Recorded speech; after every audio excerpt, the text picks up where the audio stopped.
क्या कोई पेंटिंग जीवित हो सकती है? ऐसा क्या है इस पेंटिंग में जो बनने में 16 साल लग गए?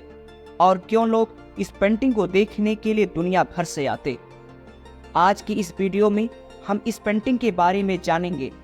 क्या है इस पेंटिंग का रहस्य जो आज भी अनसुलझा हुआ है, और यह भी जानेंगे कि इस पेंटिंग में जो लेडी है वो कौन है। विश्व के प्रसिद्ध कलाकार लियोनार्डो दा विंची, जो अपने बेमिसाल हुनर के लिए जाने जाते हैं, उन्होंने एक खूबसूरत और रहस्यमय पेंटिंग बनाई जिसका नाम था मोनालिसा। मोनालिसा को लियोनार्डो दा विंची ने 1503 में बनाना शुरू किया, जिसे बनाने में 16 साल लग गए, और यह पेंटिंग 1519 में बनकर तैयार हुई। दा विंची को सबसे ज्यादा दिक्कत मोनालिसा के ओठ बनाने में हो रही थी।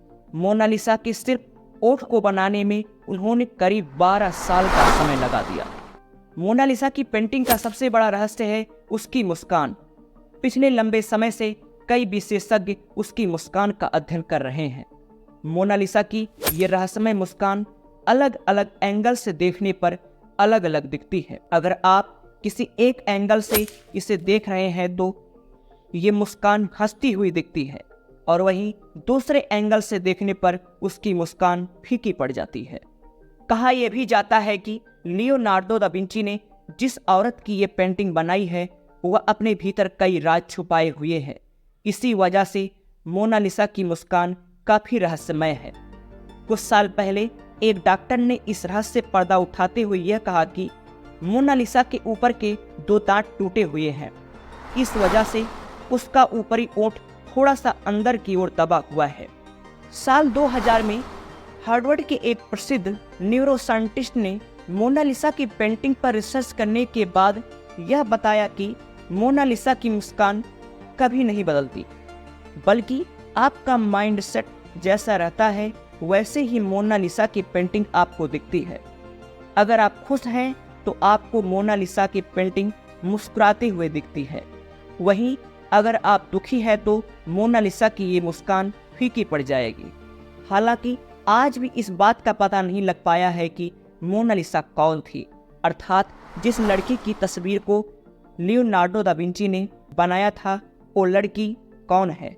एक थ्योरी का कहना है कि मोनालिसा कोई और नहीं बल्कि खुद लियोनार्डो दा विंची थे। इस पेंटिंग में लियोनार्डो दा विंची ने खुद को एक औरत के रूप में बनाया था। वहीं कुछ इतिहासकार यह भी मानते हैं कि मोनालिसा दरअसल लियोनार्डो दा विंची की मां कैटरीना थी। दा विंची ने अपनी पेंटिंग में अपनी मां को पोर्ट्रे किया है। कई बड़े इतिहासकारों का मत है कि मोनालिसा असल जिंदगी में लिसा घेरार्दनी थी, जिनका जन्म 15 जून 1479 को वाया मैगियो रिपब्लिक ऑफ फ्लोरेंस में हुआ था, और 15 जुलाई 1542 को उनकी मृत्यु हो गई। पेंटिंग में बनाई गई महिला लिसा घेरार्दनी डेल जियोपार्डो की पत्नी थी, जो एक अमीर व्यापारी की पत्नी थी। मोनालिसा की पेंटिंग को किसी कागज या कपड़े पर नहीं बनाया गया है, बल्कि इसे एक लकड़ी के टुकड़े पर बनाया गया है। यह पेंटिंग देखने में इतना शानदार है कि नेपोलियन बोनापार्ट ने इसे अपने कमरे में लगवा दिया था, जिससे यह पेंटिंग उसके सामने रहे। एक पैरानॉर्मल वेबसाइट ने दावा किया है कि इस पेंटिंग को लेफ्ट साइड से जोड़े तो बीच में एक एलियन दिखता है। मोनालिसा की यह पेंटिंग फ्रांस के म्यूजियम में बड़ी सिक्योरिटी के साथ रखी गई है। आज इस पेंटिंग की कीमत करीब $867 मिलियन है, जिसकी भारत में वैल्यू 6.4 करोड़ रुपए है।